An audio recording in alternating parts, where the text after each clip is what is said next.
Jadi kita masih berada pada khilafah Ali. Jadi kalau kita boleh tengok 443 sebelum tu tajuknya masih pengangkatan Ali bin Abi Talib menjadi khalifah. Jadi Ali adalah khalifah yang keempat.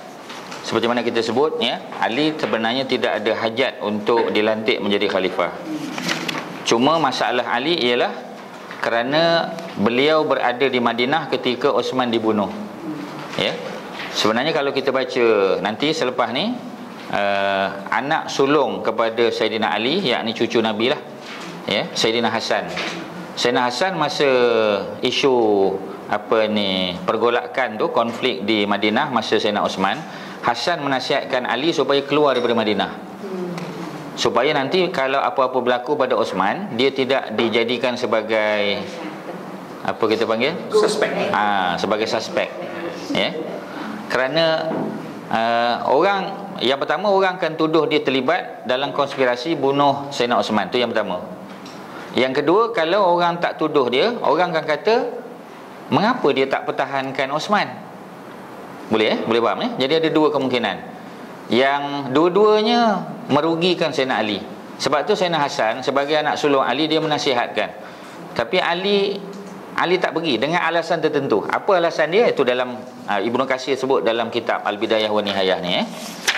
Jadi hari ni tak apa, kita tengok muka surat 446 Ibnu Asakir. Ibnu Asakir pun salah seorang penulis kitab sejarah Islam. Ibnu Asakir ni nama besar lah dalam sejarah Islam. Nama paling besar sudah tentulah Al-Imam At-Tabari.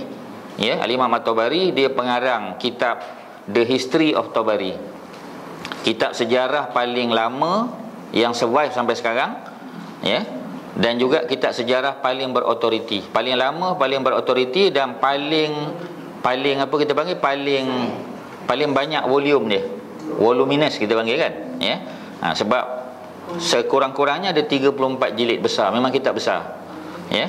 Tetapi macam biasalah, sebelum kita baca buku apa-apa, buku sejarah ke buku apa-apa sajalah, kita kena baca dia punya mukadimah. Kerana mukadimah tu akan cerita pada kita metodologi penulisan.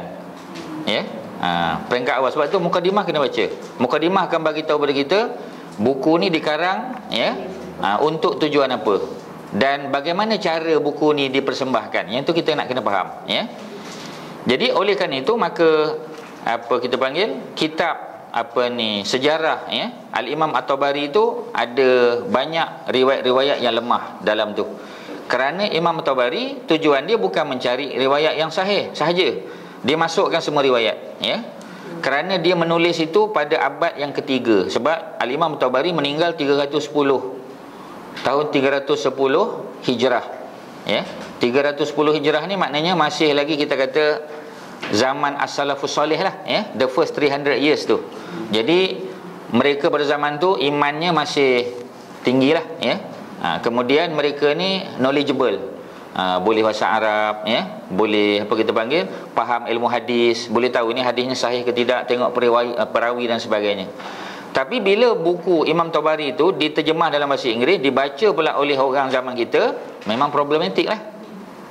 Pasal orang zaman kita, yang pertama tak ada akses pada bahasa Arab, yang kedua tak ada asas ilmu hadis yang kuat. Jadi bermasalah. Jadi dia akan kritik Imam Tabari. Dia kata, apa Imam Tabari ni? Imam hebat macam Imam Tabari letak riwayat yang lemah dalam kitab dia. Jadi siapa yang salah? Kan susah tu.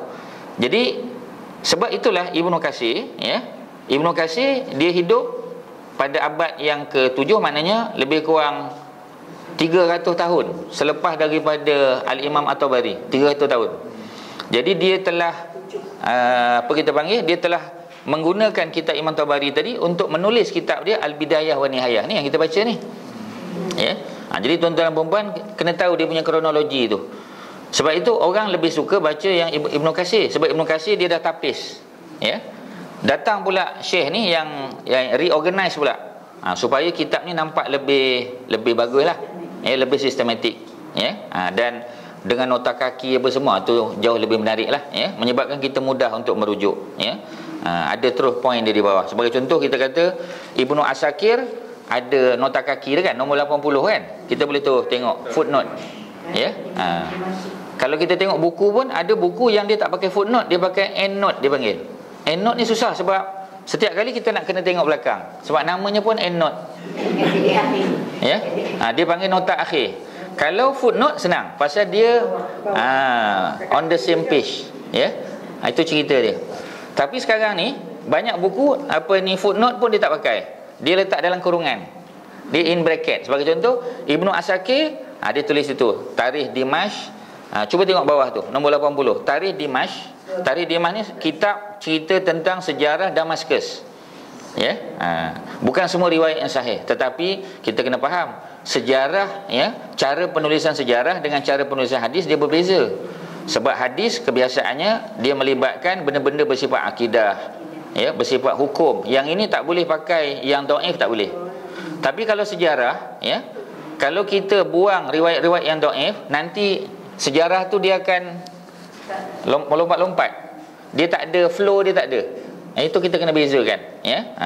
Tetapi bukanlah kita kata hadis tu dhaif jiddan, ya, sebab dhaif ada dua, satu dhaif biasa, satu lagi dhaif jiddan, maknanya dhaif sangat. Bila dhaif sangat tu kita tak boleh pakai, ya. Kemudian pula kita kata kita panggil dia bertentangan pula dengan riwayat yang lebih sahih, itu lagi kita tak boleh pakailah, ya. Sebab bila kita nak pakai, kita mesti pakai yang walaupun dia dhaif, tetapi dia tidak bertentangan dengan prinsip asal Islam. Ya. Sebagai contoh, cerita tentang cerita tentang, kalau cerita Nabi Musa, cerita tentang Qarun kan. Quran hanya sebut Qarun ni adalah keluarga Nabi Musa. Tapi ada hadis dhaif yang cerita sebenarnya Qarun ni sepupu. Jadi sepupu dia tidak berbeza dengan keluarga, ya. Cuma kalau kita tak nak pakai cerita sepupu, tak apa. Tapi kalau ada orang kata berdasar pada hadis dhaif, ya, ada cerita bahawasanya Qarun ni adalah sepupu Nabi Musa, okeylah, ya.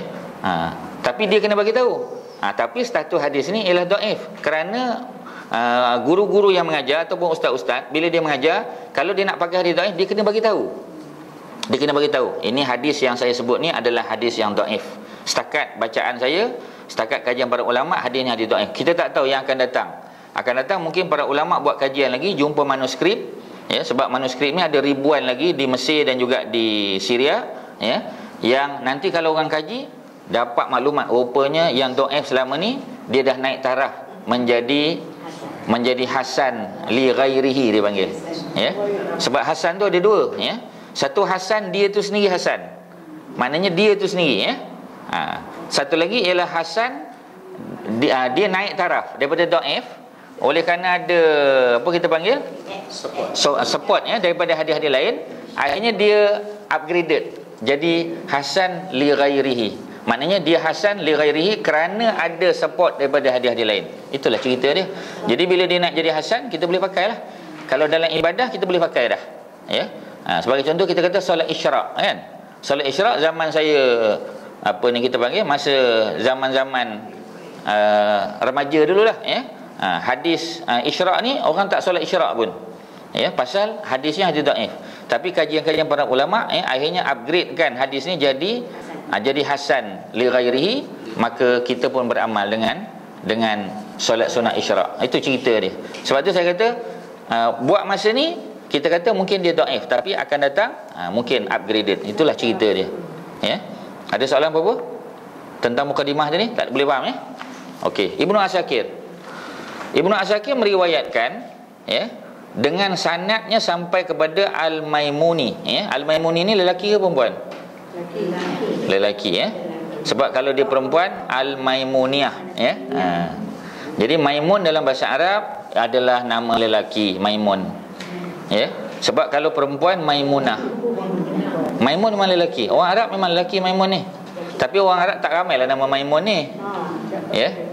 Sebab kalau di Sudan, Maimun ni kalau orang tanya kita, nama siapa? Ya, Mas Muka. Dia kata anak Ismi Maimun. Dia ketawa dululah. Sebelum dia salam dengan kita, dia ketawa dulu.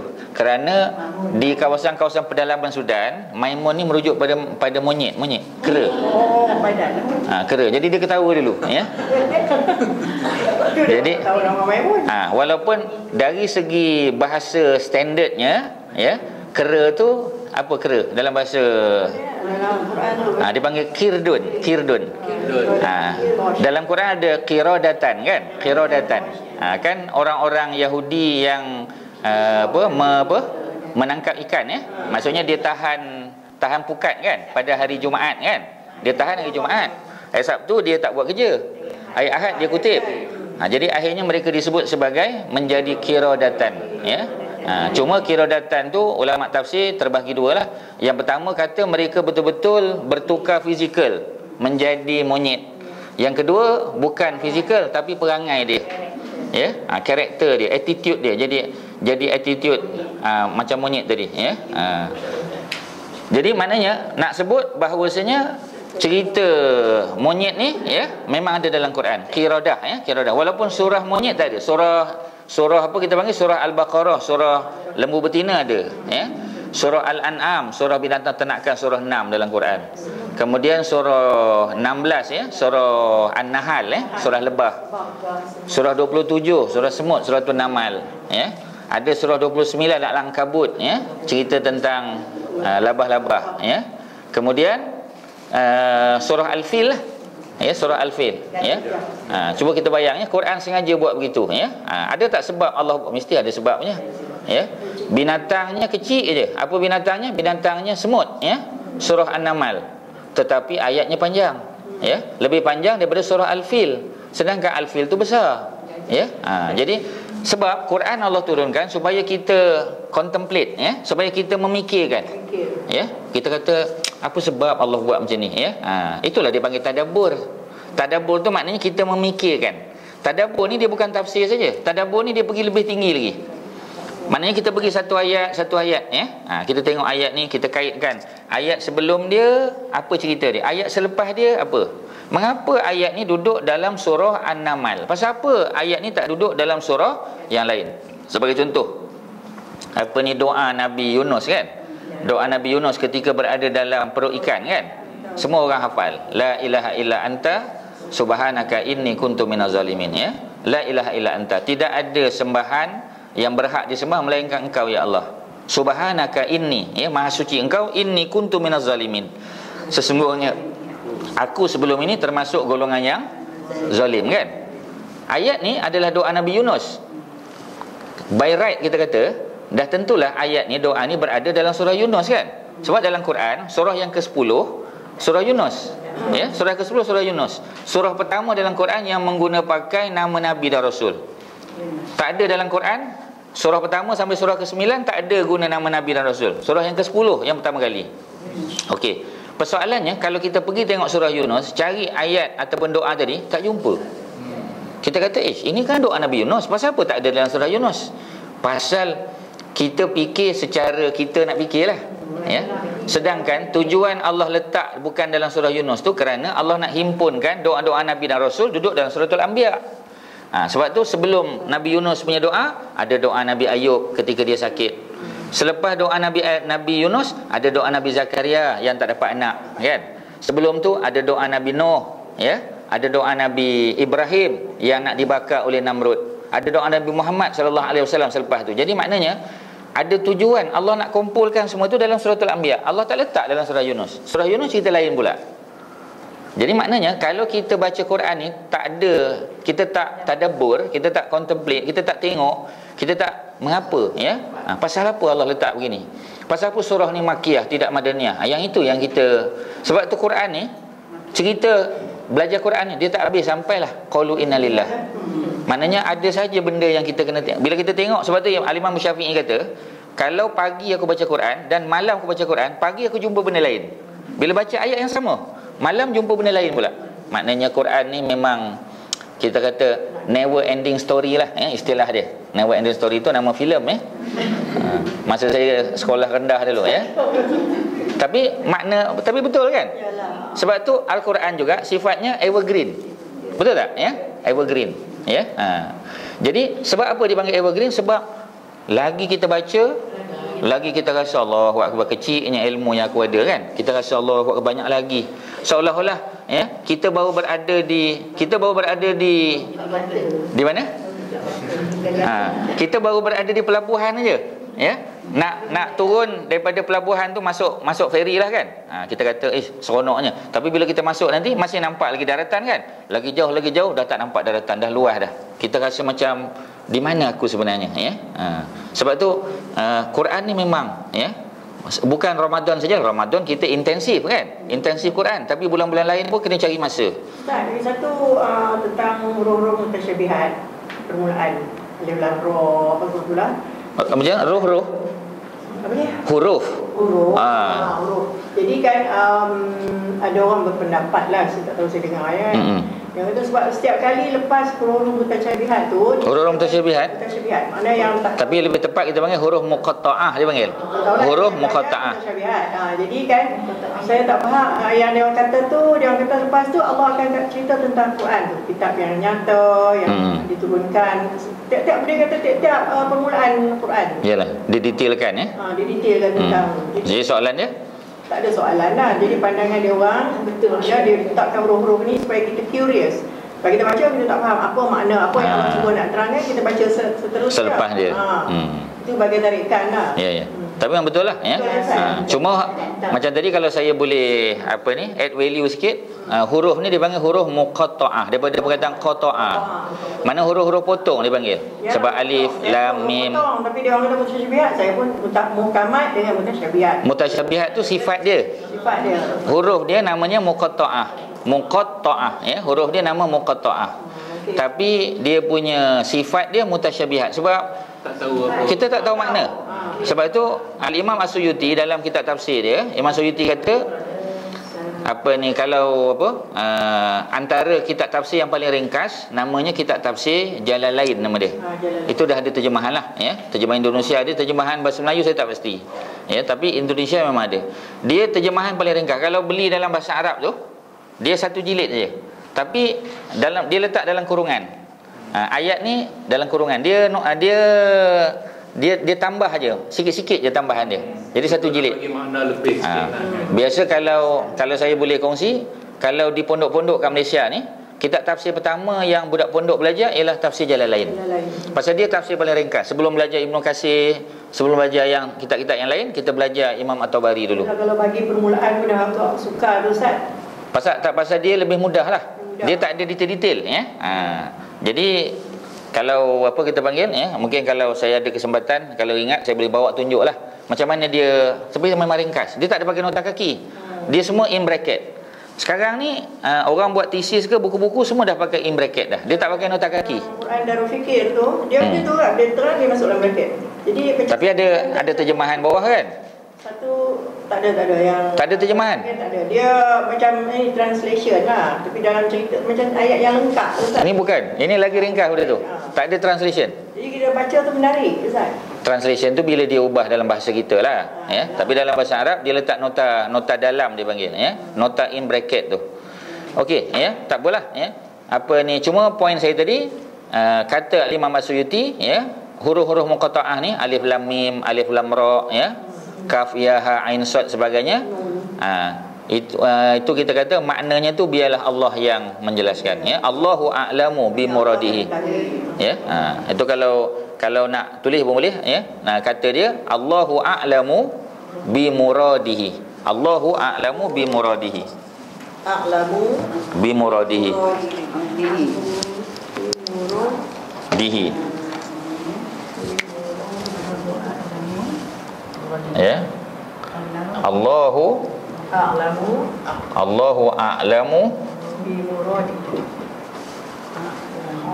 bi muradihi. Ini Al-Imam As-Suyuti yang kata tu. Bi muradihi ya. Allah lah. A'lamu yang lebih mengetahui. Sebab ini dalam bahasa Arab kita panggil isim tafdil. Ya.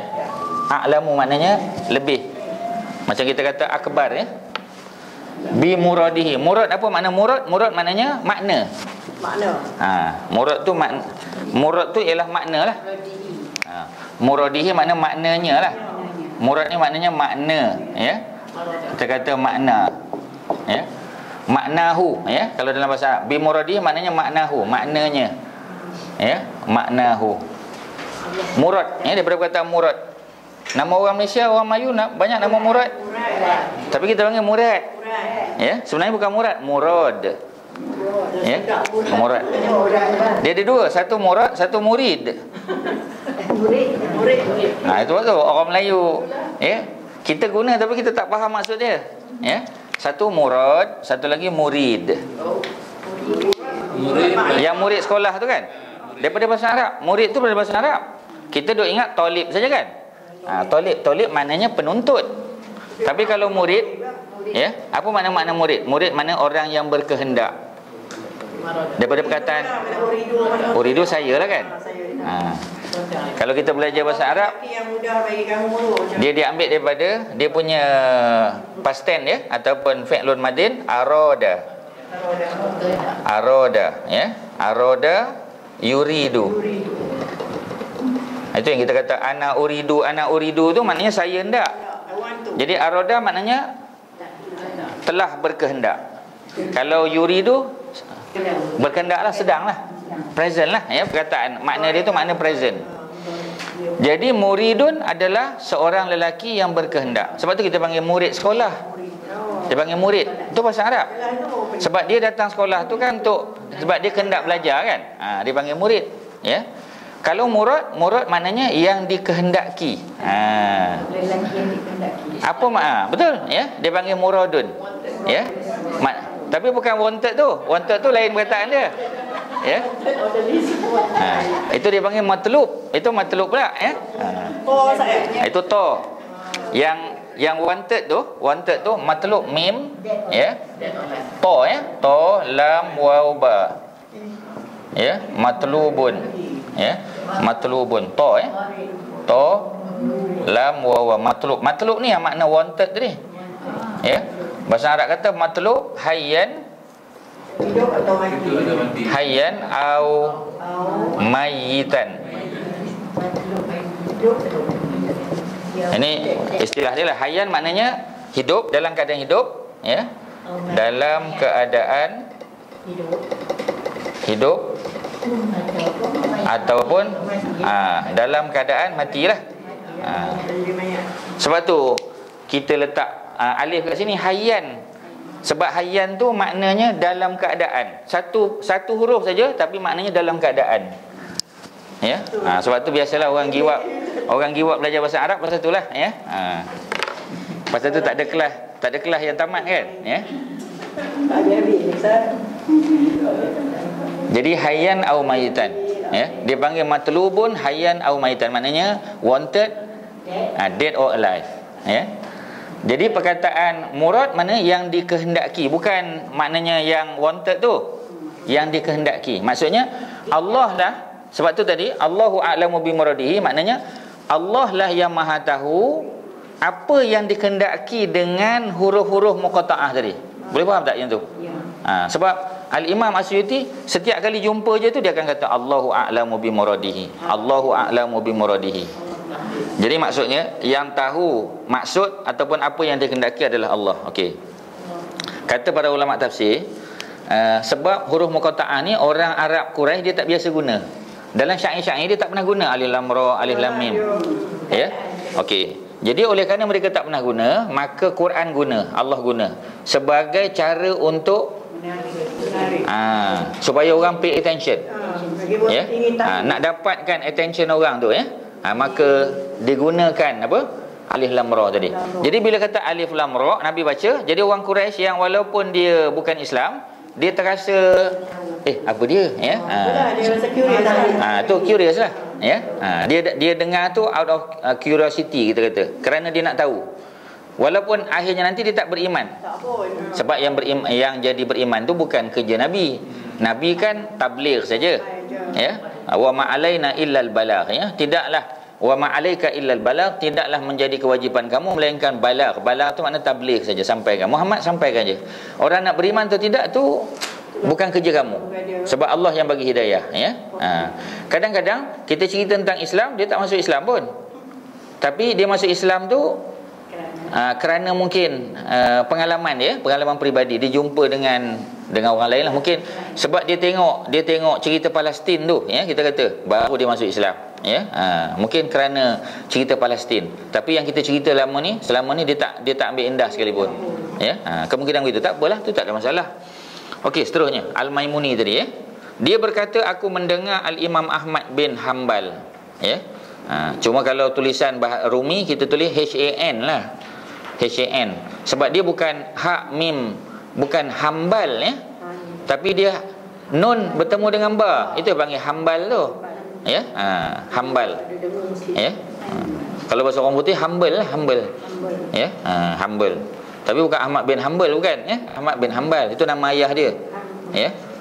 Jadi ada orang sebut tak boleh panggil Ahmad bin Hanbal. Kena sebut Ahmad ibnu Hanbal. Kerana Hanbal tu bukan bapa dia. Dalam bahasa Arab, kalau seseorang tu bukan bapa dia, kita tak boleh kata Ahmad bin Hanbal, tak boleh. Kerana nak guna bin mesti nama bapa. Sebab nama Imam Ahmad ialah Ahmad bin Muhammad bin Hanbal. Jadi bila kita nak skip yang tengah-tengah, boleh faham? Izzat boleh faham Bila kita nak skip yang tengah-tengah, maka kita gantikan bin dengan ibnu. Boleh jadi sebab itu kadang-kadang disebut ibnu, kadang-kadang disebut bin. Kerana apa? Kerana ia menentukan bapa dia ataupun datuk dia. Sebab kadang-kadang bapa dia nobody, tapi datuk dia Tan Sri. Datuk dia Datuk Sri kan. Jadi bila disebut Ahmad bin ataupun datuk dia tu ulama besar. Ahmad bin Muhammad. Ahmad bin Muhammad bin Hanbal. Oleh kerana kita nak skip nama bapa dia, maka Ahmad ibnu. Ibnu tu menandakan ada something yang dibuang kat situ, ada benda yang missing. Jadi ini ulama-ulama yang buat kaedah ni ya. Saya sampaikan saja ya. Tu cerita dia. Cuma kalau letak ibnu saja, tak ada nama depan, itu bukan. Macam contoh Ibnu Abbas. Abbas tu memang bapa dia. Ya. Sebab tu sepatutnya Abdullah ya. Tapi kadang-kadang tak kena juga, sebab kita sebut ibnu juga. Jadi maknanya kadang-kadang kaedah tu tak kena. Jadi ulama dia come up dengan teori lah. Dia kata yang ibnu ni kalau di kalangan sahabat boleh, tapi di kalangan para ulama mungkin membawa makna datuk dia. Ya, mana dia specify lagi lah ya. Tak apalah, tu tak payah pening lah ya. Sekadar untuk tahu ya. Dia ditanya bagaimana, macam mana? Kalau apa? Kalau lupa Ustaz tak faham. Tapi kalau masuk dalam exam, kalau tak boleh jawab itu terpaksa saya tolak markah jugalah ya. C lah, C itu cantik ya. C itu cantik ya. Kalau B baik kan. Jadi bagaimana sikap anda tentang khilafah ya? Ada beza kan khalifah dengan khilafah. Kalau khalifah siapa dia? Khalifah apa makna dia? Khalifah orang yang menjadi pengganti. Pengganti kepada siapa? Kepada Rasulullah lah. Sebab tu Abu Bakar dipanggil sebagai Khalifatu Rasulillah, pengganti Rasulullah ya. Khalifah tu diambil daripada perkataan khalfa. Apa makna khalfa? Khalfa maknanya yang di belakang, yang datang di belakang. Yang mana selepas lah ya. Sebab khalfa makna apa kita panggil yang datang selepas ya, khalfa ya. Kalau ba'da selepas, kalau khalfa sebelum ya. Jadi khalifah tu maknanya dia menggantikan yang sebelum dia, maknanya dia pengganti kepada Rasulullah, Abu Bakar lah. Okey, bagaimana sikap anda tentang khilafah? Kalau khalifah orang yang, kalau khilafah dia punya pemerintahan tu ya. Kita kata zaman khilafah Abbasiyah kata kan ya, Ar-Rasyidin kita kata. Ya, khilafah. Ya. Zaman khilafah. Kalau kita kata khulafa itu plural bagi khalifah.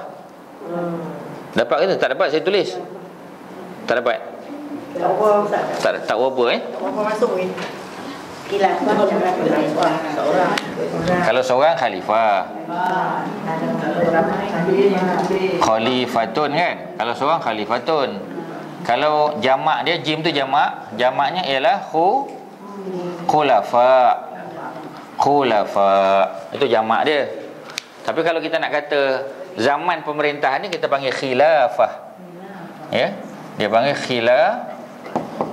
khilafah. Ya. Khilafah tu pemerintahan dia lah, ya. Khilafah tu pemerintahan dia. Khilafah tu dia punya masdar dia ataupun kata nama terbitan. Ya. Macam kita kata pemerintah itu orang kan. Tapi pemerintahan, itu dia punya kata nama terbitan dia. Ya. Masdar dia. Dalam bahasa Arab kita panggil masdar. Bahasa Melayu kata nama terbitan. Bahasa orang putih verbal noun lah. Verbal noun. Ya. Itu je lah. Bahasa lain cukuplah 3 bahasa tu, ya. Mana banyak dah.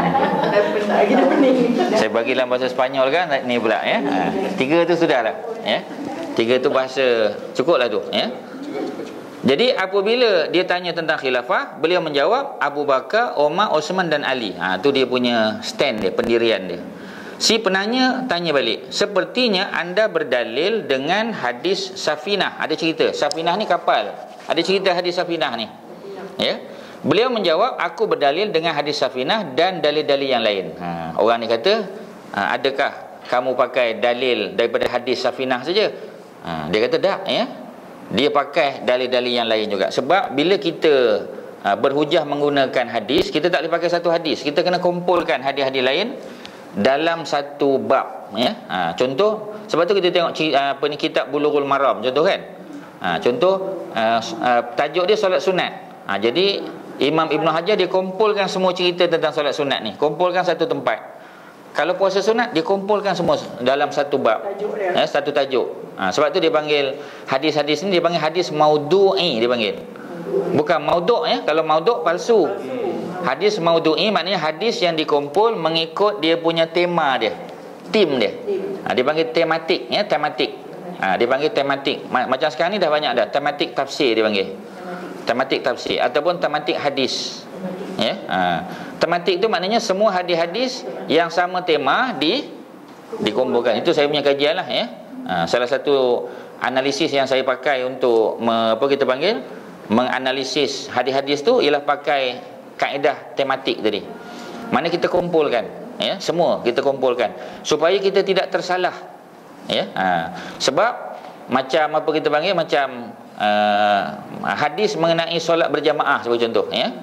Nabi kata ma min salasatin, mana-mana 3 orang, kalau ada 3 orang, ya, sama ada duduk di qaryah tu boleh makna negeri, boleh makna kampung, ya, au badwin ataupun tempat-tempat badui maknanya kawasan gurun, kawasan gurun.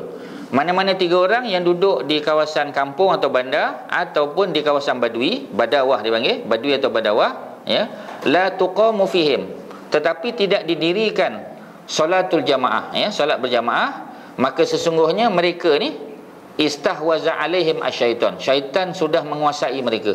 Kalau ada 3 orang tapi sembahyang seorang-seorang. Kadang kita pergi RNR kan, singgah RNR, sana seorang sembahyang, sana seorang, pasal apa tak? Ya, pasal apa tak berjamaah? Macam mana? Sebab tu bila kita dah ambil wuduk, kita tunggulah kejap. Kau ada kan? Tapi kalau dah setengah jam tunggu tak ada orang, tak apalah. Ini tunggulah sekejap. Ya, 2-3 minit je. Ya. Yelah kalau nak rushing, ya. Perempuan mungkin lain lah kan. Tapi maksudnya lelaki lah, ya. Perempuan dengan perempuan lah. Kita tunggulah.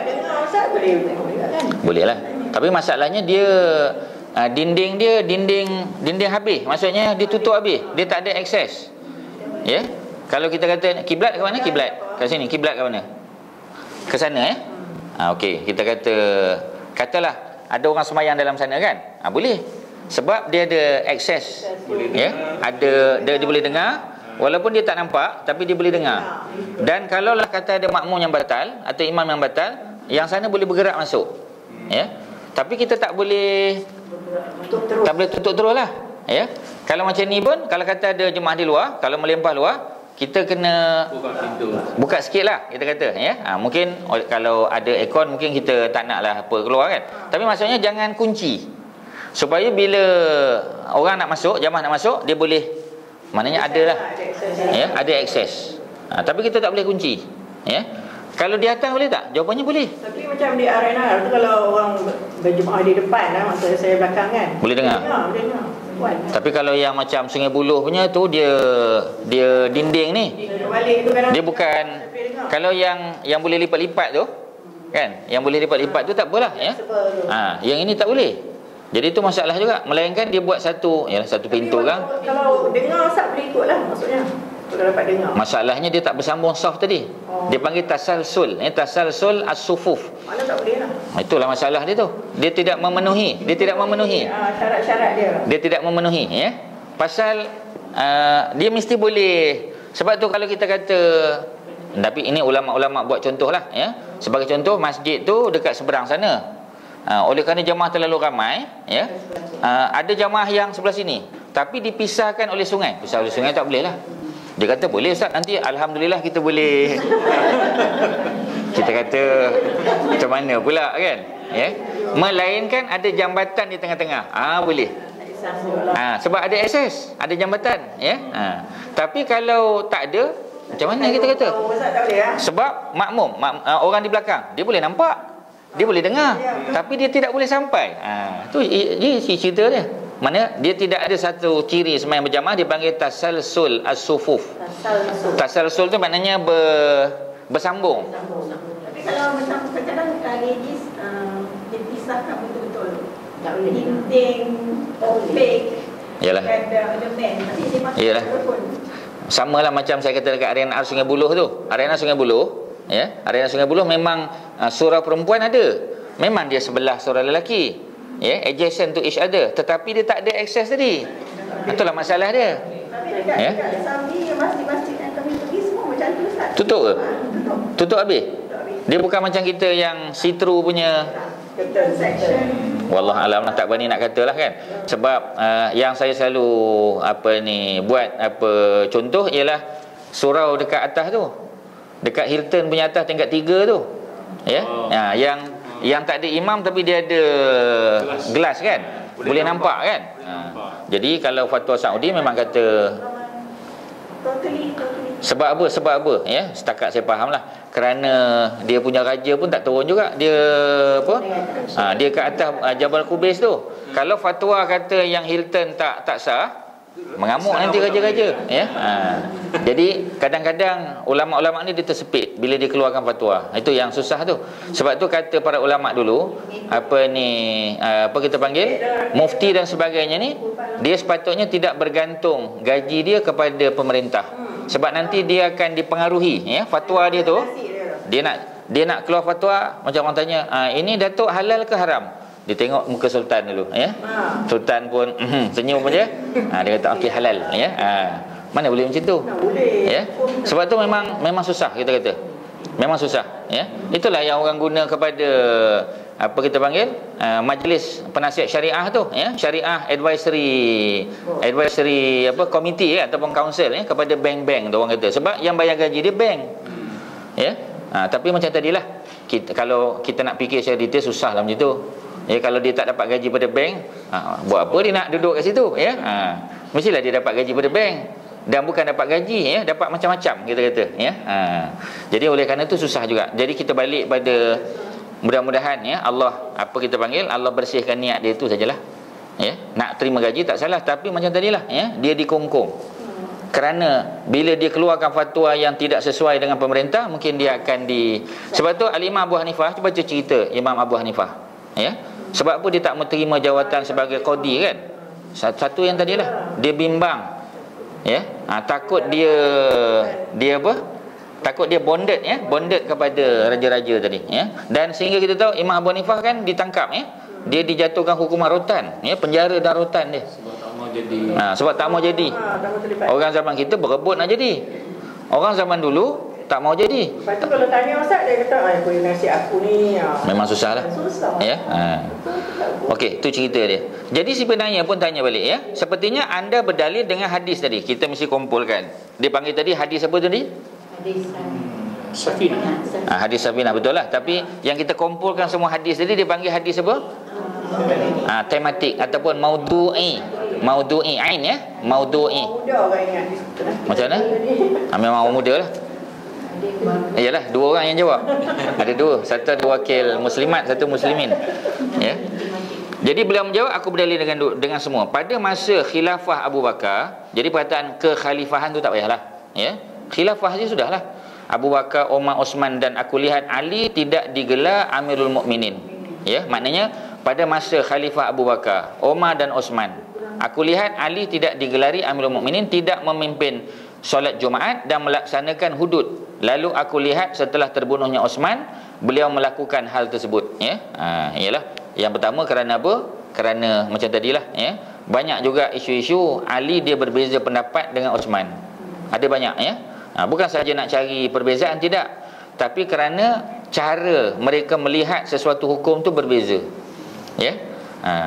Dan juga situasi mereka berbeza. Sebagai contoh, Sayyidina Osman bila dia pergi ke Mekah, ya, Sayyidina Osman setiap kali dia pergi umrah ataupun haji, Osman dia tidak mengqasarkan solat. Osman dia tak qasar. Sedangkan Nabi kan masa buat haji kan Nabi qasar. Zuhur qasar, kan? Apa ni, asar qasar, ya, semua sembahyang yang 4 rakaat dia qasar. Abu Bakar pun sama, Umar pun sama. Tiba-tiba bila Osman tidak mengqasarkan solat. Jadi orang jadi tanya balik, apa hal Osman ni, ya? Seolah-olah dia menyalahi sunnah, kan? Sunnahnya mengqasar. Kerana Osman kata, macam mana aku nak qasar? Salah seorang isteri Osman tu duduk di Mekah. Wife dia duduk di Mekah. Maknanya bila dia pergi Mekah, maksudnya dia balik ke rumah dia. Macam mana dia nak qasar sebab dia dah sampai ke destinasi. Sebab Nabi walaupun asal dari Mekah, Abu Bakar pun Mekah, Osman pun Mekah. Tetapi Nabi, isteri baginda tidak ada yang tinggal di Mekah, melainkan dulu kan Khadijah saja dah meninggal. Nabi kan dah mustautin di Madinah. Setiap kali Nabi pergi ke Mekah, Nabi masih musafir. Tapi Osman kata tak, pasal aku berkahwin dengan salah seorang wanita Mekah. Itu cerita dia, ya. Jadi sama juga Osman ketika haji, ya, Osman melakukan apa ni, ifrad, ya. Sebahagian pendapat kata dia buat ifrad, ya. Maka Sayyidina Ali buat tamattu', ya. Sayyidina Ali buat tamattu', ya. Sebab Sayyidina Ali buat haji 2 kali zaman Nabi. Siapa dulu buat haji? Sayyidina Ali ke Rasulullah? Sayyidina Ali dulu buat haji. Pasal haji itu tahun ke-9.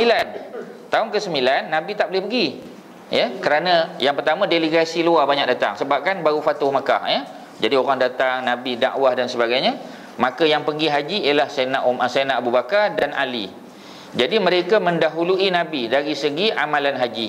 Walaupun khusus haji Nabi yang buat. Khusus haji Nabi lah, takkan siapa pula nak buat, ya. Tetapi yang pergi haji dulu ialah Abu Bakar dan Ali, ya. Tahun yang ke-10 bila Nabi pergi, Abu Bakar dan Ali pergi sekali lagi. Ini menunjukkan bahawasanya boleh buat haji lebih daripada sekali. Kalau tak boleh, mestilah Nabi marah. Abu Bakar, kau dah pergi tahun lepas, tahun ni tak boleh dah, ya. Kau dah ambil kota siapa pula, ya. Jadi Nabi tak tegur. Jadi oleh kerana itu maka boleh buat haji lebih daripada sekali, ya. Yang tak bolehnya kalau kita ambil kota orang lain, haji ekspres, yang tu yang tak boleh. Tapi kalau kita dapat, bolehlah kita kenal dengan Islamic Council Islamic Counselor yang jaga Islamic Council Saudi tu, boleh lah, ya. Kita kenal dia dan kita pun tak ambil kota sesiapa, ya. Itu dia yang bagi sebagai contoh, tidak menzalimi sesiapa, ya. Boleh pergi. Jadi maknanya balik pada kisah tadi, ya, maka Osman macam tadilah, ya, bila dia pergi dia tak buat tamattu'. Ali buat tamattu'. Maka orang pergi report ke Sayyidina Osman. Sebab Sayyidina Osman kan khalifah. Orang kata, ni biras kau ni, ya. Biras Osman Sayyidina Ali lah. Dia buat tamattu'. Maka Osman bila dia dengar laporan tadi, dia panggil Sayyidina Ali. Sebab dia nak dengar pada Ali pula. Tadi kan orang report, orang tadi mungkin musuh kan. Dengar pada Sayyidina Ali. Ali kata betul aku buat tamattu'. Pasal apa tak buat macam yang kami buat? Maknanya ifrad ataupun qiran kan. Jadi Ali kata, takkanlah khalifah nak menghalang sesuatu yang diperintah oleh Rasulullah. Sebab masa Nabi buat haji kan Nabi suruh sahabat buat tamattu'. Memanglah Nabi tak buat tamattu'. Nabi tak buat tamattu' sebab Nabi bawa al-hadiyu kan, binatang sembelihan, ya. Jadi oleh kerana tu Osman tak cakap apa lah. Pasal Ali buat tu ada hujah. Tapi Osman pun ada hujah dia juga kan. Jadi masing-masing lah, asalkan ada hujah, ya. Sebab kita kata mana-mana jenis haji pun boleh dapat mabrur, kita kata, ya. Okey, seterusnya. Aku katakan, tapi hujah tu mesti berlandas kepada hujah yang betul lah. Kalau hujah buat sendiri tak boleh lah, ya. Semua tiga-tiga haji qiran ke, haji tamattu' ke, haji ifrad, tiga-tiga boleh mabrur, ya. Dan tiga-tiga boleh malboro, kita kata, ya. Kalau buat cara tak betul, ya. Okey, aku katakan kerana pada masa itu hal tersebut wajib. Ia dilakukan sebagai khalifah yang sebelumnya tidak wajib ia lakukan kerana belum jadi khalifah. Jadi memanglah zaman Osman jadi khalifah, takkanlah Ali nak baca khutbah pula. Mestilah Osman baca khutbah, kan? Siapa yang patut jadi imam Jumaat? Mestilah khalifah. Takkan Ali pula nak jadi, ya? Melainkan Osman minta Ali jadi. Itu lainlah. Ya.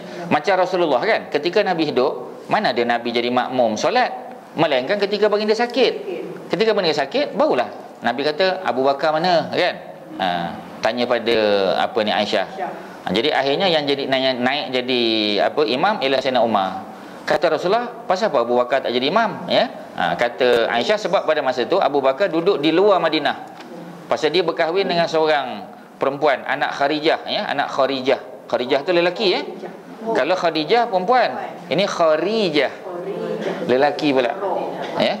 Kharijah, ra, ya, Kharijah. Jadi Kharijah ni lelaki.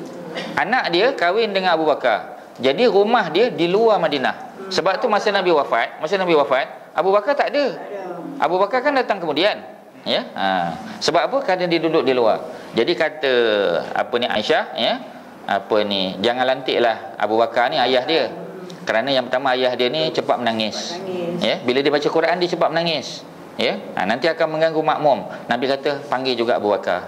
Ya, bukan makna Nabi tak redha Sayyidina Umar, tapi kerana Abu Bakar lagi senior. Maknanya senioriti dalam Islam ni penting.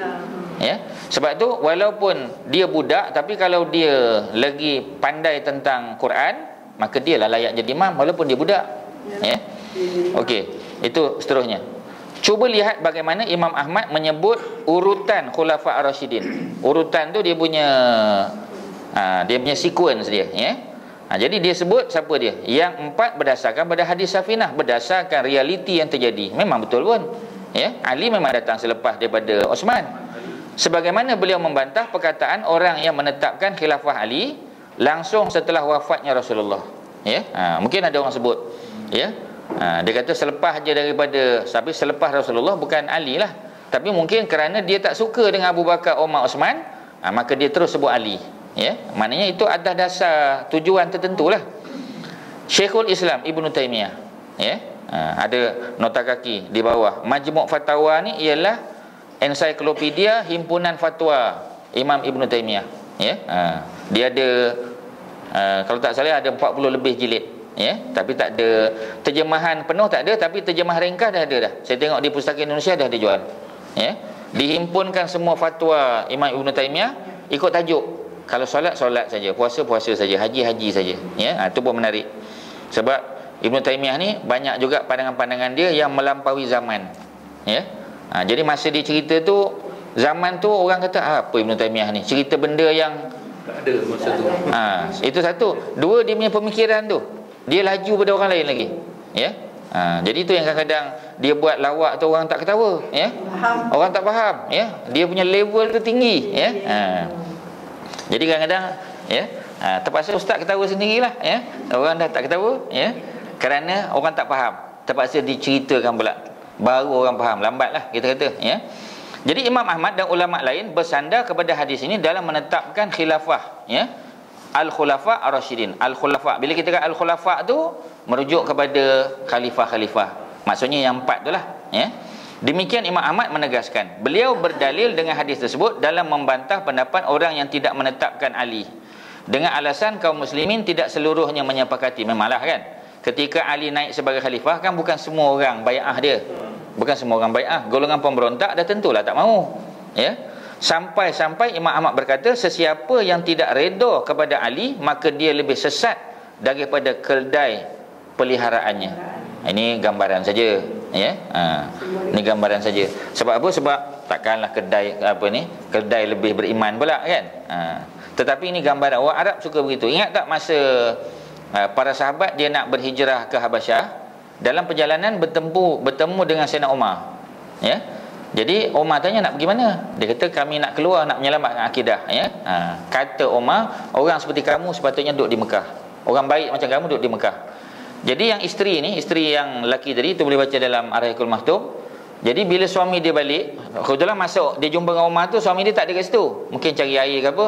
Bila suami dia balik, dia beritahu, Ya, dia kata Umar cakap macam tu. Jadi suami dia kata, adakah kamu mengharap Umar akan masuk Islam? Ya, isteri dia tak kata apalah. Ya, dia kata Umar ni takkan masuklah Islam, melainkan keldai dia masuk Islam dulu, dia kata. Ya, itu Ar-Rahiqul Mahtum, boleh tengok. Ya, Sofiur Rahman sebut. Keldai dia masuk Islam dulu, barulah Umar masuk Islam. Kan itu kan berdasar, dia dah cakap tu berdasar pada pengalaman lah, track record kan. Umar ni takkan masuknya lah, confirm. Ya, keldai dia masuk Islam dulu. Jadi itu kan pandangan kita, tapi akhirnya kita kata Umar jadi lebih hebat lagi. Ya, itu yang apa ni, Sayyidina Abu Bakar dengar Quran dibaca, dia menangis. Ya, menangis dia. Sayyidina Umar pula dengar Quran, pengsan dia. Ya, Umar pengsan sebab dia lagi jahat dulu kan. Sebab dia teringat dia jahat dulu, tapi tak ada masalah lah, masuk Islam semua dosa dia ampun. Ya, sebab itu apa ni, metod dakwah kita patutnya kan. Kita cakap dengan orang yang nak masuk Islam ni, kita kata masuk Islam lah, semua dosa Allah ampun. Ya, dan semua kebaikan dia Allah akan masukkan dalam akaun dia. Ya, semua akan dikreditkan dalam akaun dia. Jadi untung dia. Ya, tak lama lepas dia masuk Islam meninggal pula, lagi untung lah. Lagilah.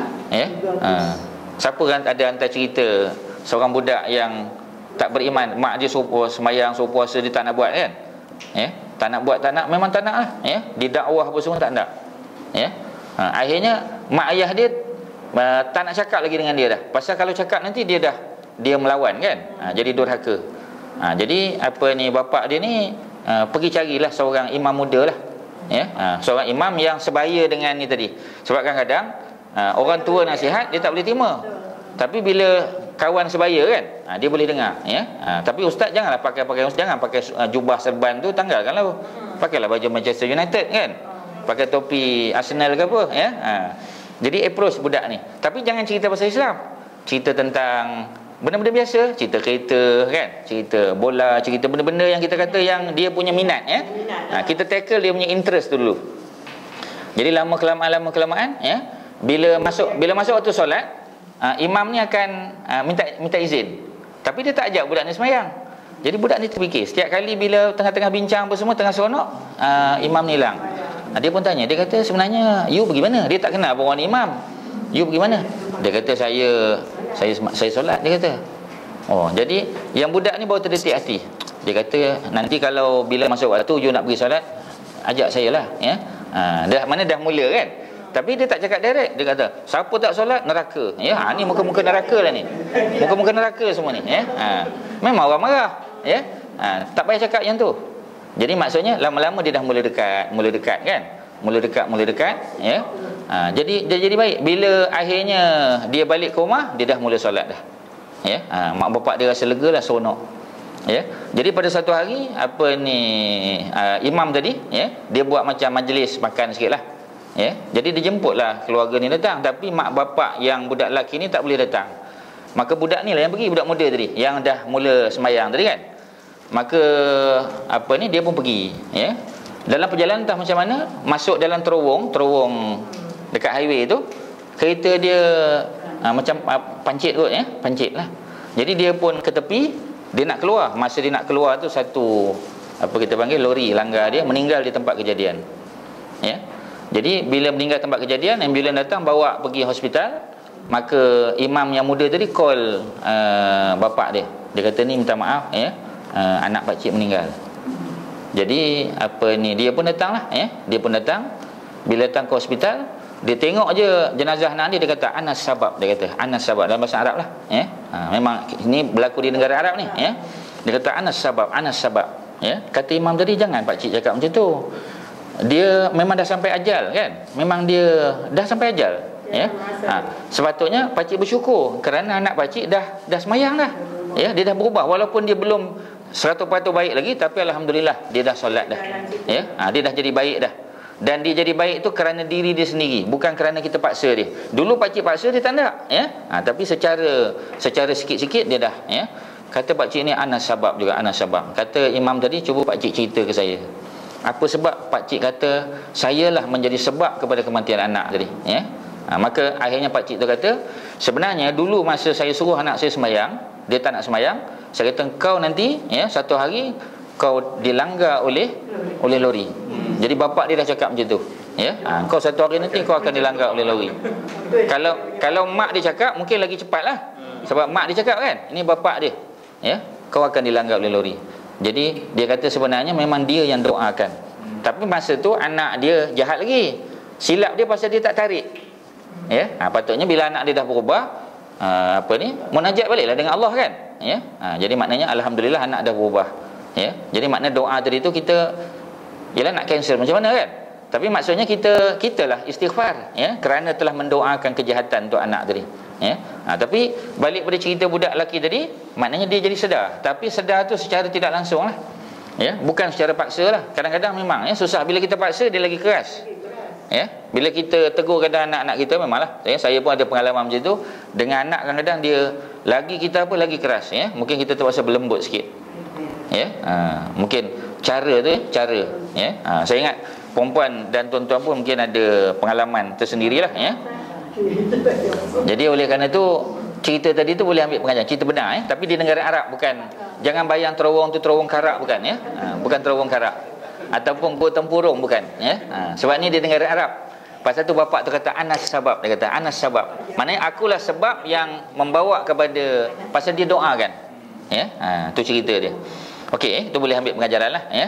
Mungkin daripada mula sampai sekarang kita belajar tadi, yang puan-puan ingat yang cerita langgar lori tadi ya, tak apalah ya, nak buat macam mana kan ya. Jadi khilafah Ar-Rasyidin 4 ya. Jadi beliau berdalil ya dengan hadis sampai Imam Ahmad berkata sesiapa tidak redha maka dia lebih sesat daripada keledai peliharaannya. Beliau juga melarang menikahkan orang seperti ini ya. Kalau adalah orang yang tak menerima khilafah Ali, sebab Ali ni salah seorang yang dijamin syurga. Ya, 10 yang dijamin syurga.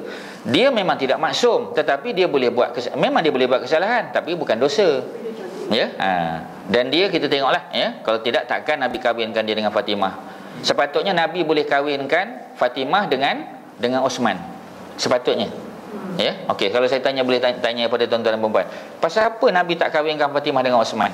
Sedangkan kita tahu kan, selepas daripada apa kita panggil asalnya Ruqayyah. Bila Ruqayyah meninggal tapi perang Badar tak boleh tak sesuai lah. Pasal Ruqayyah meninggal dalam peperangan Badar, bukan dalam perang. Masa perang Badar tu berlaku. Jadi selepas dari boleh ya. Sebab Sayyidina Ali kahwin dengan Fatimah selepas perang Badar. Mana masa perang Badar Ali belum kahwin dengan Fatimah. Ya, selepas habis perang Badar baru Nabi kahwinkan Ali dengan Fatimah. Maksudnya kalau Nabi nak kahwinkan Osman dengan Fatimah pun boleh. Kerana kakak Fatimah Ruqayyah baru meninggal. Tapi Nabi kahwinkan Osman dengan Ummu Kulsum. Nabi kahwinkan Ali dengan Fatimah kan? Okey, soalan saya. Pasal apa Nabi tak kahwinkan Fatimah dengan Osman? Soalan dia. Ini tak dalam buku sirah ya. Ini tadabbur. Umur kot Ustaz. Ya mana? Umur kot. Fatul umur. Dia belum kahwin lagi. Takutlah langkah bendul pula dia. Itu orang Melayu. Arab tak ada benda-bendul. Arab tak ada bendul. Ini sama umur lah. Ya. Fatimah muda. Umur bukan ya, macam mana? Tak, maksud Umi Kalsum kahwin dengan Osman pun Umi Kalsum dah pernah berkahwin. Dah, dia pun janda. Dia janda. Pasal dia kahwin dengan anak Abu Lahab. Dua-dua tu siapa? Ruqayyah dengan Ummu Kulsum kan masa jahiliah kan kahwin dengan anak Abu Lahab kan. Bila mereka masuk Islam, Abu Lahab suruh anak diceraikan. Jadi mana dia janda juga. Ya. Fatimah Ali masa tu dulu belum pernah berkahwin. Okey. Tak, jawapan tu boleh lah kan. Tapi tak betul lah. tak apa kita panggil, Tak lepas apa dia sebut. Siapa Nabi? tak akademik lah, tak cukup akademik lah ya. Memang jodoh dia. Dia kena fikir out of the box. Dia tak boleh fikir macam tu. Dia tak boleh memang. Yalah, sebab kita pun ada dalam the box ni kan. Mungkin kita nak kena keluar lah. Ya. Jawapan ni mudah saja. Kerana Rasulullah nak Fatimah tu hidup susah. Fatimah nak dia hidup susah.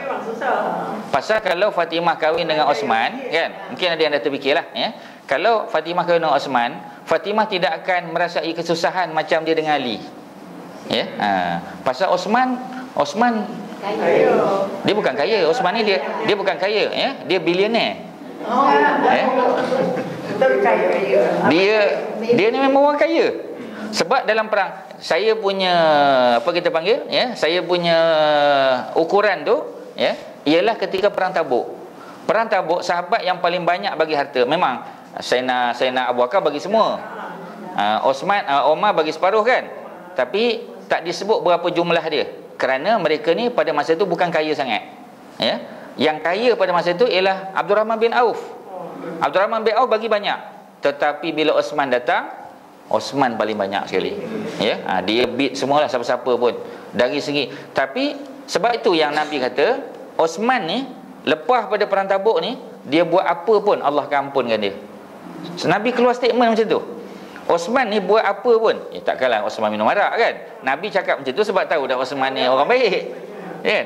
Jadi Osman ni buatlah apa pun Allah akan ampun dia. Jadi maknanya cerita apa kita panggil, cerita perang Tabuk tadi menunjukkan Osman ni memang all out lah kalau dia bagi. Ya, tapi dia tak bagi semua harta lagi. Kerana harta dia banyak lagi. Ya, kalau Abu Bakar bila dia bagi habis dah. Nabi tanya, engkau tinggalkan apa? Allah dan Rasul. Ya. Bila Omar datang dia bagi separuh, dia tanya pada Nabi, siapa apa kita panggil, siapa benchmark kepada Omar? Omar punya benchmark ialah Abu Bakar. Ya, dia kata, ya Rasulullah, Abu Bakar bagi berapa? Ya, seolah-olah lah, ya, berapa juta dia bagi, ya. Kata apa ni? Sebab Omar rasa dia bagi banyak dah. Kata Rasulullah dia bagi semua. Dia kata memang Abu Bakar ni, aku buatlah macam mana pun aku tidak akan dapat menandingi dia, ya. Okey, balik pada kisah tadi, antaranya ialah kerana Allah nak supaya Nabi ya bagi tahu pada Fatimah ni dia jadi benchmarking lah, ya, benchmark untuk orang perempuan.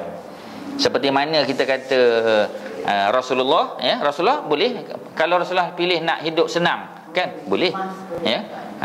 Apa ni, Allah hendak supaya Fatimah ni macam tu keadaan dia, ya. Sebab itulah dia kahwinkan dengan Ali, bukan dengan Osman, ya. Bukan kata Osman tak bagus, ya, tetapi sebab layaknya orang nak jadi ketua muslimat di syurga tu, pasal Zainab pun hebat, Ruqayyah pun hebat kan, apa ni, Ummul Kulsum pun hebat, tapi Fatimah paling hebat.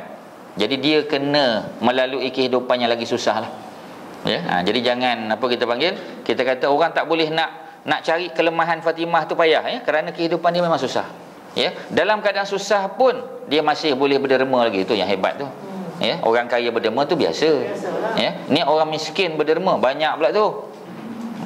Masuk banyak tu nisbah pada harta dia, ya. Mana kalau dalam poket ada RM2 kan, okey, saya ada RM2, bila ada orang datang saya bagi RM1, maknanya 50% daripada harta saya, ya. Orang ni ada RM200, dia bagi RM20, baru 10%, ya. Yang orang tadi bagi 50%. Jadi makna nisbah pada harta, ya. Itu yang berbeza. Jadi jangan komenlah Ali ni, kita kata. Beliau juga melarang menikahkan orang seperti ini, okey. Masalah ini telah disepakati oleh fuqaha. Fuqaha ni plural bagi faqih. Ya, faqih ni orang yang pandai fiqh, kita panggil faqih. Ya, kalau seorang dia panggil faqih. Itu ada Akademi Al-Faqih tu kan? Ya. Di mana Akademi Al-Faqih? Ya, di Kelang sanalah, ya, dekat Batu Belah, ya. Jalan simpang nak ke Meru tu kan. Doanya apa? Allahumma faqihni. Allahumma faqihni.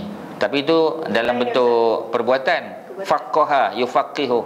Allahumma faqih, ya. Kemudian apa yang fuqaha tu jamak dia, ya. Macam kita kata alim jamaknya ulama kan. Faqih fuqaha, ya. Ulama ahli sunnah dan ahli ma'rifah dan tasawuf, ya. Ulama ahli ma'rifah dan tasawuf ni maknanya apa ni, ulama-ulama yang ya yang kehidupannya tu lebih nilah, ya. Sufi lah, kita kata sufi. Ya, golongan tasawuf ni. Golongan tasawuf, contoh golongan sufi yang paling hebat Rasulullah lah. Rasulullah tu lah golongan sufi yang paling hebat. Ya, Rasulullah para sahabat tu lah golongan sufinya. Ya, Abu Zar Al-Ghifari contohnya kan, Salman Al-Farisi, ya. Ini grup-grup ni. Dan merupakan mazhab jumhur. Jumhur mana apa jumhur? Jumhur adalah majoriti. Majoriti kaum muslimin hanya saja sebagai pengikut hawa nafsu, ya. Sebahagian, ya, sebahagian pengikut hawa nafsu dari kalangan ahli kalam, ya. Ini ahli kalam yang sesat lah, ya. Seperti kaum Rafidah. Rafidah ni Jelas sikit ahli kalam. Ahli kalam ni golongan apa kita panggil secara mudah, ya, orang yang banyak memikir dan membincangkan tentang persoalan tadilah, ya, sifat-sifat Allah lah. Ya, sifat-sifat Allah sampai ke tahap yang kadang-kadang keterlaluan. Maknanya memikirkan sifat Allah, Allah ni Rahman Rahim tu memang kita kena belajar. Rahman Allah ni macam mana Rahim. Tapi kadang-kadang sampai kejadian Allah Subhanahu Wa Taala, ya, sifat syurga, sifat neraka, detail-detail sangat, ya. Lepas pada dunia ni, besok lepas kiamat masuk syurga neraka, lepas tu apa pula jadi? Tu tak payah fikirlah. Tu pening kepala kita kata. Ya, kita fikir pula, ya, susah macam tu.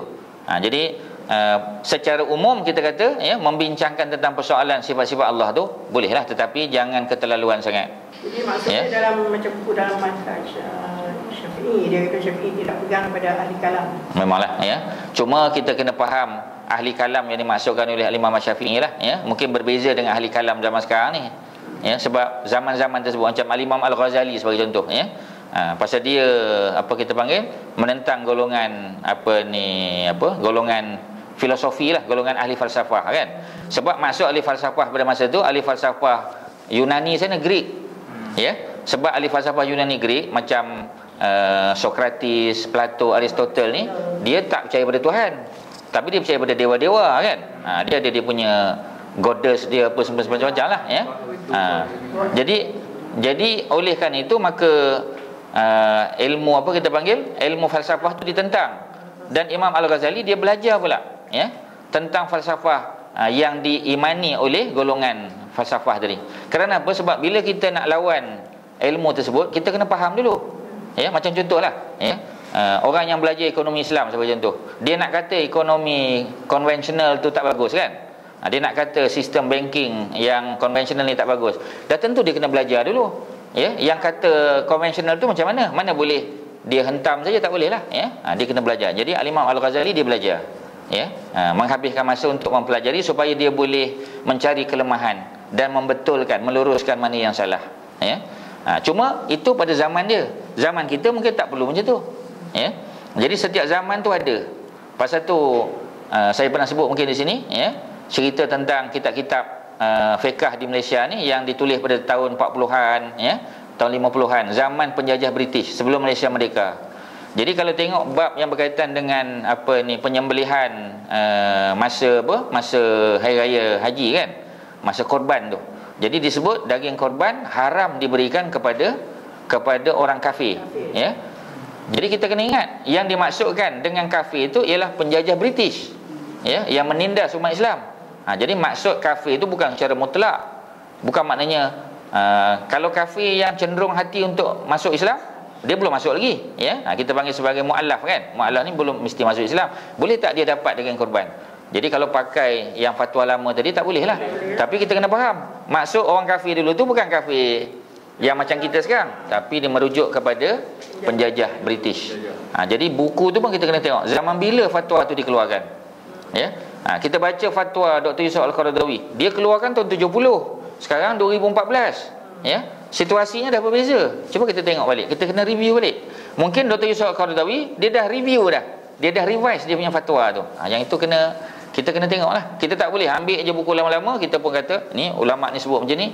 Ada zaman dia yang perlu kita fahami, ya.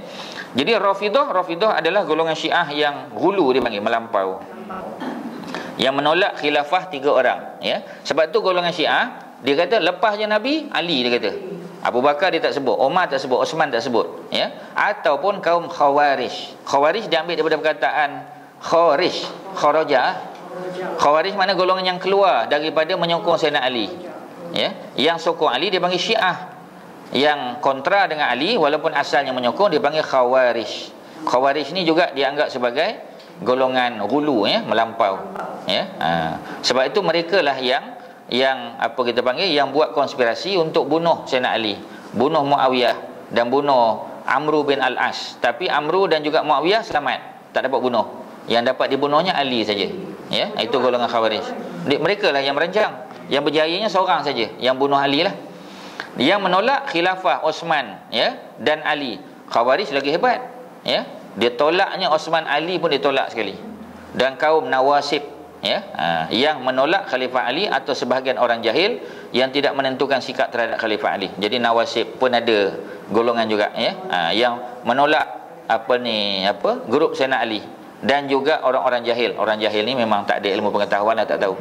Di tempat lain ya, Syekhul Islam Ibn Taimiyah menyebut nas Imam Ahmad yang menghukum, memvonis itu mana menghukum bid'ah kepada orang yang tidak menentukan sikap, tak boleh.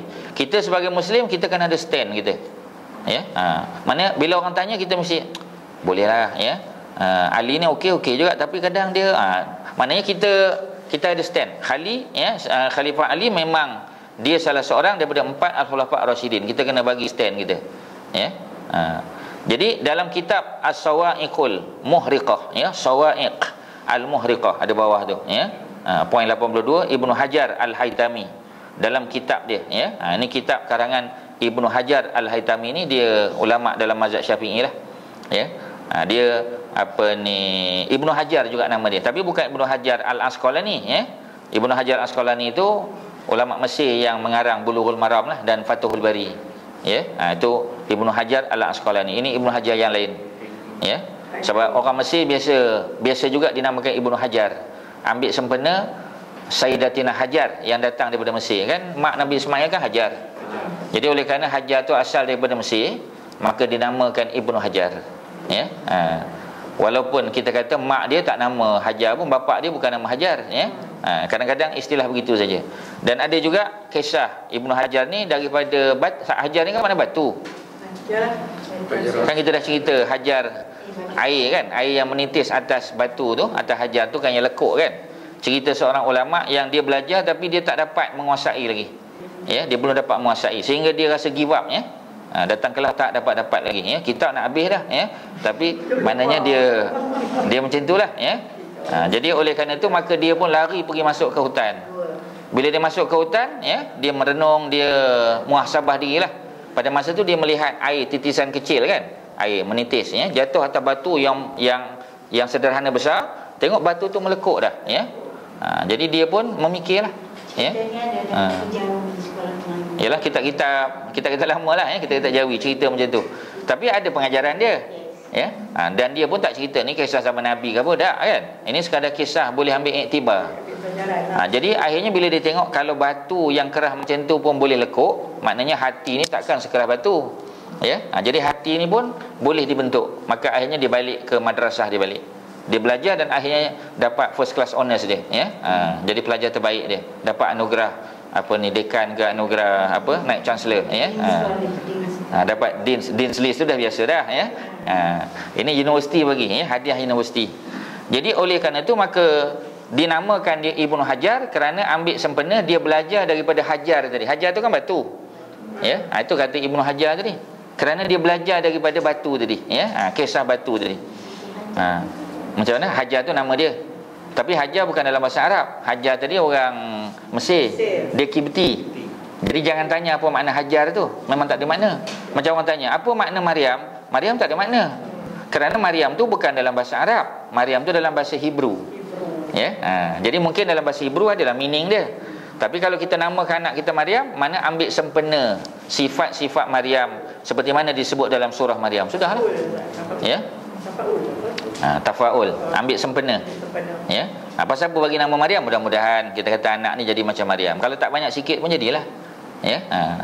Okey, itu cerita tadi. Dinukil pernyataan Abdul Ma'ali ya, Abul Ma'ali ya, Abul Ma'ali Al-Juwaini sebagai berikut ya. Al-Juwaini ni guru pada Al-Imam Al-Ghazali ya.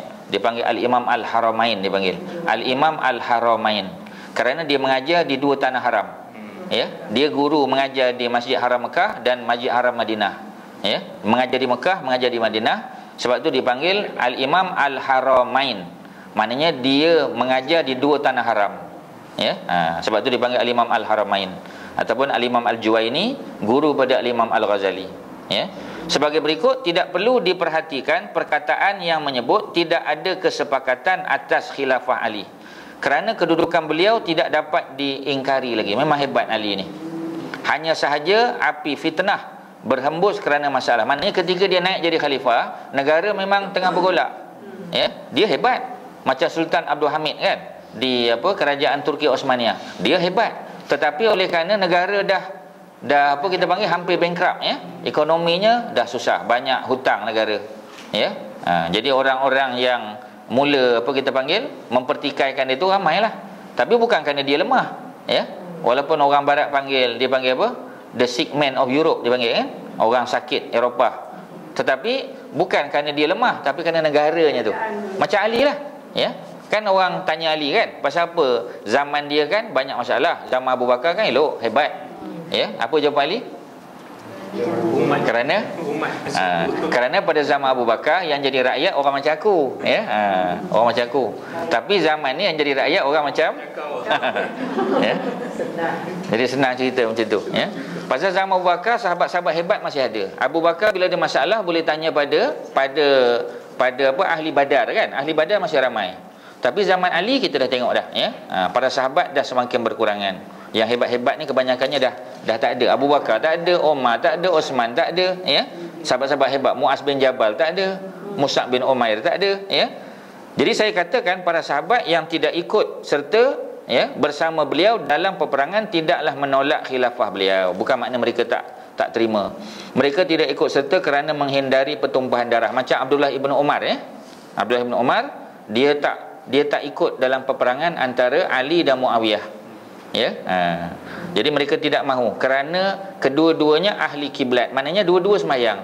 Abu Bakar pun Ali punya grup pun sembahyang, Muawiyah pun solat juga. Jadi oleh kerana tu yang berlawan ni ialah antara umat Islam.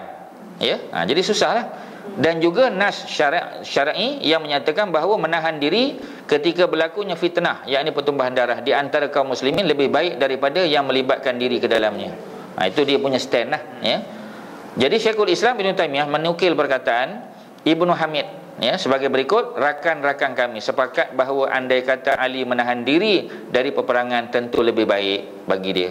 Hal ini terlihat jelas dari kegusarannya terhadap peperangan tersebut dan jemunya beliau terhadapnya serta bolak-baliknya putera beliau, yakni Hasan yang saya sebut tadi kan. Hasan dia nasihat, ya, dia datang, dia berkonsultasi kepada beliau dalam masalah ini. Dan juga perkataan beliau, sungguh mulia kedudukan yang dipilih oleh Sa'ad bin Malik, ya, apabila baik maka sesungguhnya pahalanya sangatlah besar, apabila dosa maka kesalahannya adalah ringan. Namun demikian para imam ahli sunnah, ya, dan ulama hadis tidak ragu bahawa Ali lebih layak dikatakan berada di pihak yang benar, ya, dan lebih dekat kepada kebenaran disebut dalam nas-nas yang banyak, ya. Saya akhiri pembahasan ini dengan sebuah faedah yang disebut oleh Syekhul Islam Ibn Taymiyah. Beliau berkata suatu hal yang mesti diketahui bahawa meskipun sikap yang paling tepat adalah menahan diri daripada bercerita tentang para sahabat. Kalau kita nak komen banyaklah, ya. Tapi lebih baik, ya, kita tak komen tentang mereka. Memohon ampun bagi kedua belah pihak lagi bagus. Dan tetap setia kepada mereka semua. Namun tidak wajib meyakini bahawa kedua belah pihak hanyalah mujtahid yang berijtihad seperti halnya para ulama. Namun di antara mereka ada yang berdosa dan bersalah. Di antara mereka ada yang keliru dalam ijtihad kerana unsur hawa nafsu, memang ada. Kita tak boleh nafi, kerana mereka pun manusia juga. Namun apabila kesalahan itu dibandingkan dengan kebaikan yang sangat banyak, maka mudah-mudahan diampuni dan tidak memberi pengaruh, ya. Ahli sunnah mengucapkan kata-kata yang baik kepada para sahabat dan mendoakan kebaikan dan keampunan tanpa meyakini mereka maksum daripada dosa. Memang yang maksum ialah nabi-nabi dan rasul, tapi mereka boleh buat kesalahan, ya. Dalam berijtihad mungkin salah, kecuali baginda Nabi. Adapun selain baginda, ya, boleh saja jatuh dalam kesalahan.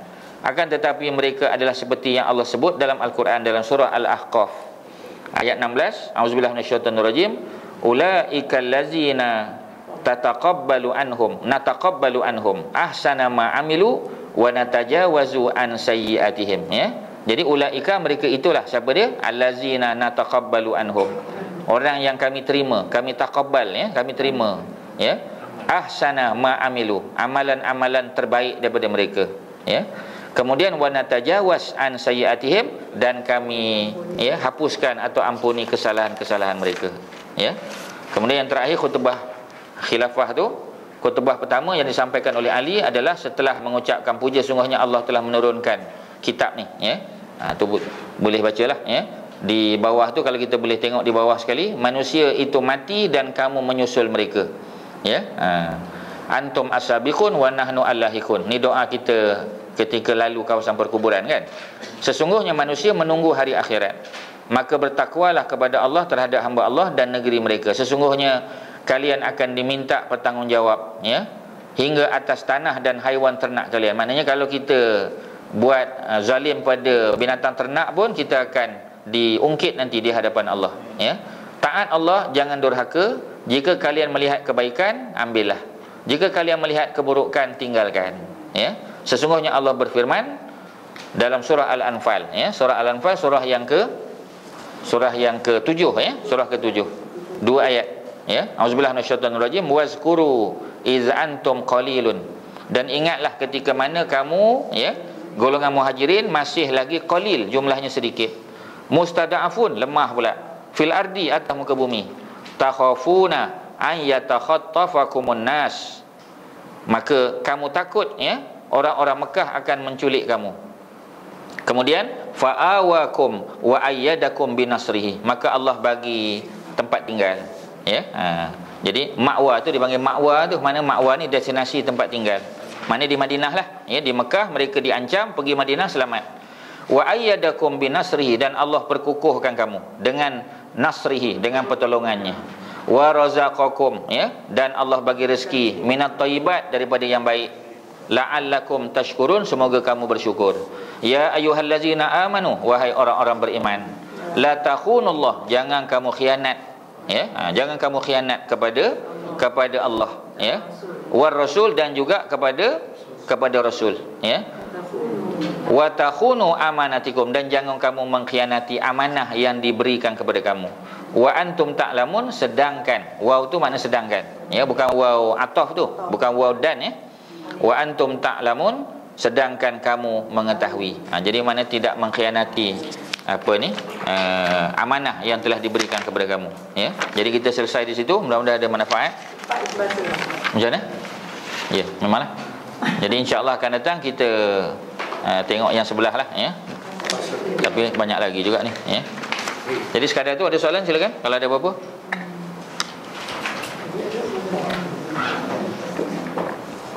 Isteri dan puteri semua. Isteri dan puteri Allah kata. Oh tu di ni. Oh lepas ni. Terserahlah nak baca isteri puteri ataupun sahabat, 60 sahabat lah.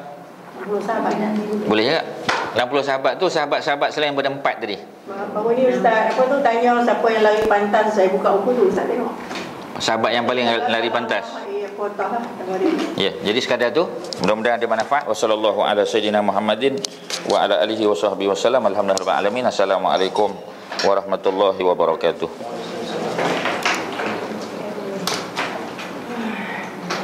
Kelas minggu depan hari Sabtu. Setakat ni insya-Allah kot. Jadi kalau ada apa-apa saya bagi tahu lah. Apa ni Dewan Gatri Saim Dabi kat mana? Jalan Kubah. Dewan Gatri Saim Dabi, Jalan Kubah. Yang mana? Jalan Kubah